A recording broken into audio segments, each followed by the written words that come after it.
Charleston, South Carolina is a beautiful city with a rich history. Some of that history is wonderful, and some of it has a very dark side to it. Located just a few minutes from the downtown of Charleston is an old plantation that has existed since before the Civil War. It is a place of long suffering and sadness. I was able to visit it on a tour, which was an education for me about the evils of slavery. Our guide pointed out a brick in one of the buildings that had small fingerprints in it, which meant it had been made by a child who was being held in slavery of probably under 10 years old. When the tour wrapped up, I was able to wander the grounds before the next tour started. I took in all the buildings that had lovingly been restored. I marveled at all the trees around the plantation that were covered in Spanish moss that gave it a very southern Gothic feel. As I was walking down the road of the slave quarters where the slaves slept after their long days of work, I thought about their existence and how painful and awful it had to have been. Not being able to choose their own paths in life and to be at the will of an owner who treated you just like a piece of property was an awful existence. As I pondered this, I heard a sound which made me turn around, and I saw a shape down the road. It was just hovering there, and I got a strong feeling of anger and sadness all at the same time. I heard a moaning sound, and it seemed to reverberate all through the small white buildings. I slowly backed up and made my way toward the main house where the master had lived. I looked up the building and saw another shape. This one was tall and seemed to be defiant. Somehow I knew it was the master of the plantation. Behind me, I heard the moaning again, and I could hear footsteps. Then those footsteps were joined by more footsteps as they moved through the grassy area near the slave quarters. They were gathering strength as they made their way toward the house. The shape in the window began to retreat. I felt a wave of coldness pass through me as the footsteps moved past me and made their way toward the house. I was just fixated on what I was experiencing, and I watched the dark shapes make their way to the house. They passed right through the wall and into the inner portion of the house. Then I heard yells of angry people, and then I heard a scream of a man who was terrified because he knew he was going to pay a terrible price for his cruelty. Screams echoed throughout the grounds of the plantation.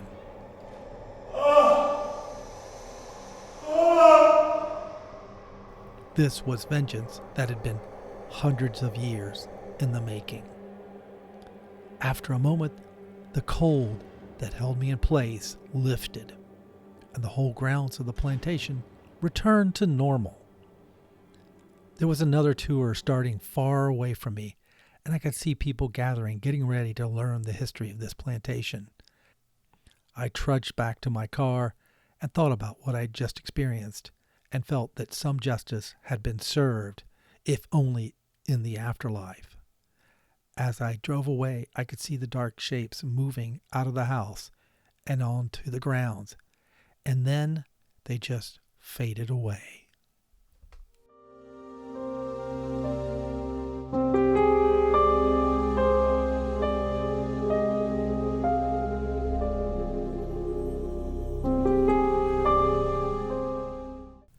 In today's modern world, we really don't think much about pirates.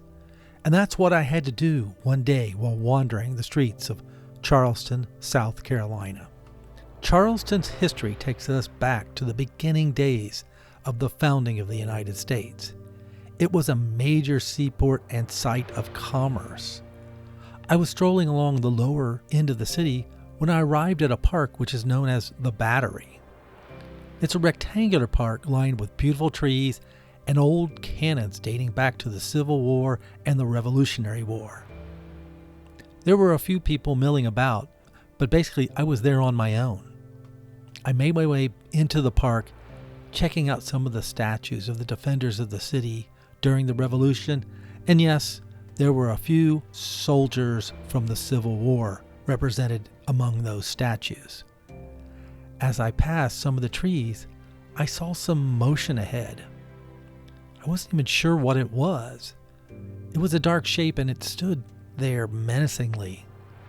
I wasn't sure what to do, and then I saw its blazing red eyes, and it seemed to be focusing directly on me.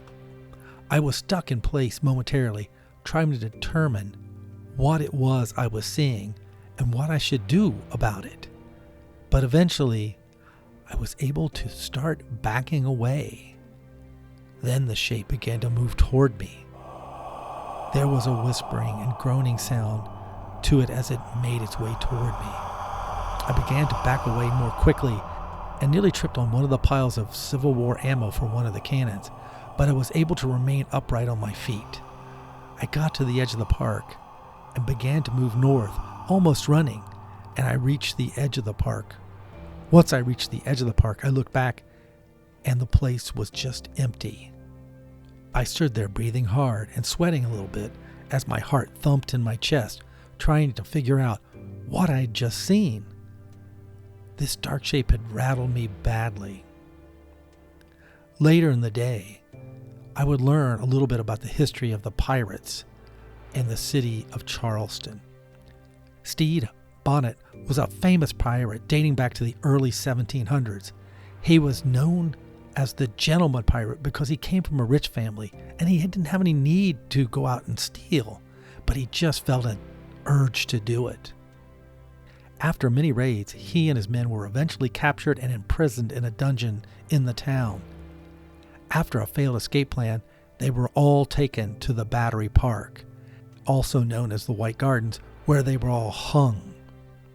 This was a slow, painful death because they didn't use gallows, which would break the necks of the convicted people. These pirates slowly strangled to death. Their bodies were left hanging for days, bloating in the sun, as a message to any other pirates who would attempt to rob the city. It was a horrible fate to happen to anybody, and I believe that sometimes these pirates come back and would like to get their revenge on anybody who had a hand in their terrible demise.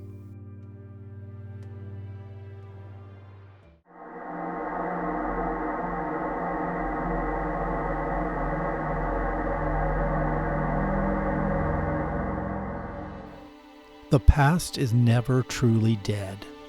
That's something I was forced to ponder in the evening as I was strolling through the streets of Charleston, South Carolina. The city has beautiful architecture and a long, rich history. I was on my way to meet somebody and cut down a side street when I looked ahead. I saw a figure in red standing in front of a building. At first I wasn't sure what building it was. Then I realized it was the Dock Street Theater, which is an institution in the city. Now at the moment, I wasn't really focused on the history of the place. I was zoned in on the strange shape that hovered in front of the building. It stood there as if waiting for somebody, and then the shape looked in my direction.